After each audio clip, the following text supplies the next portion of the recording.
Katie Key with Kimberly Kelly.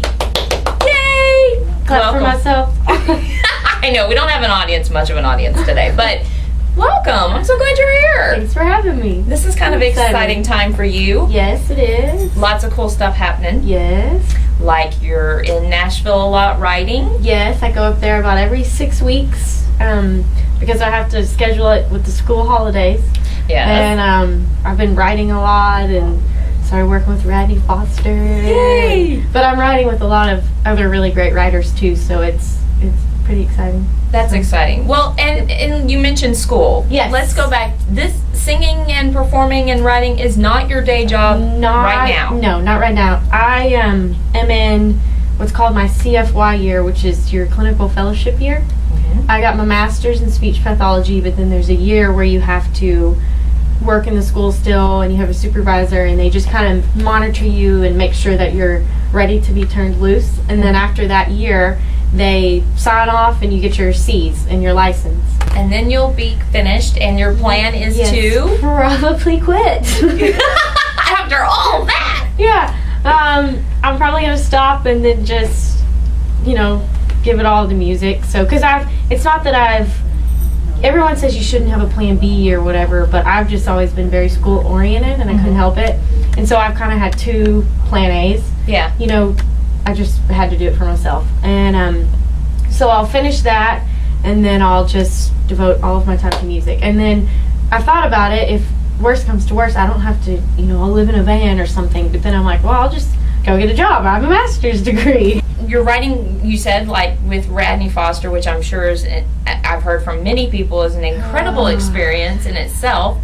But you're also expanding your writing with other people and getting more into that. Yes. Is that your ultimate goal, is to work towards more of the songwriting side, or encompass all of it? When people ask me, I say yes, I want to be an artist, and most people do. But I know that at the end of the day, usually there's only a handful that make it to that point. To be honest. Very good point. But I wouldn't care even if people ask me whose career I would like to model, I always like to say Leanne Womack. Because it's like she is just at that point where she can be, some mega star sometimes, and then she can come back down to Texas and she's like one of us.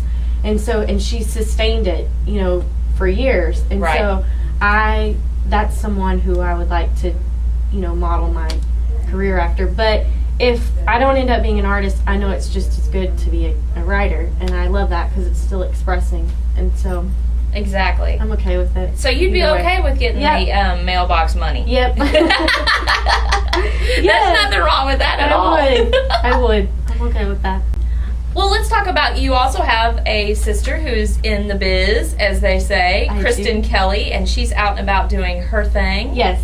She just started her national radio tour. It's pretty exciting. Yes, she's put out a single called Ex-Old Man, and I've been up there enough, I've gotten to see the recording process, and I've gotten to know her people, and so she signed her deal about a year ago, and now half the record's finished, and they're going in to finish the last half of it. But it's fun to go up there, and because I know a completely different group of people in Nashville than she does, and so it's fun, that it's getting to a point where they're intertwining, and so it's just nice to go up there and you feel like you're up there with your family, and I don't know, it's just fun. I know you're also part of Hold My Baby and Watch This tour with some of the hottest female acts in Texas these days. It's Pauline Reese, Bree Bagwell, myself, the Rankin Twins, and then Kylie Ray Harris was a part of it, but then she's got a lot going up in Nashville, and so they kind of had to pull her out of it for a little bit so she could focus on that.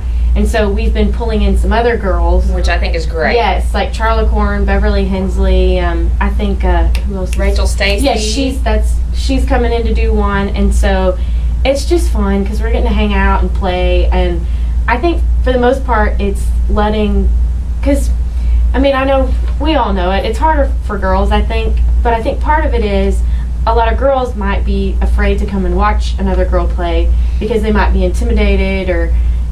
There's no telling. But with a group of us up there, and we're all joking around with each other, we look more approachable. And so it's actually been really successful. So it has. Yeah. I'm really impressed and really proud of you guys for doing this, because it is opening up some avenues for not only the singer's side of it, but Yes. you're bringing in fans who might not necessarily be going to see a bunch of girls sing, but they end up Exactly. being there and they love it and they're talking great about it. So I mean, Right. it's a win-win. And then they feel like they, one of Pauline's fans might not have known who I was, but then Exactly. they come and see it, and then they want to go see me play. So it's just, and because they see the way that we're interacting on stage, it works. That's great. So, That's yeah. awesome. Well, if folks want to know more about Kimberly Kelly, where do they go? KimberlyKellyMusic.com.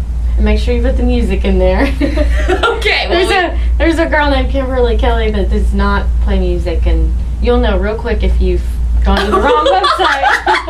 oh, and every single person that's Is watching gonna look this that is up going right to go now. do that anyway. But remember, KimberlyKellyMusic.com. Yes. Well, thank you for coming. Thank you for having me.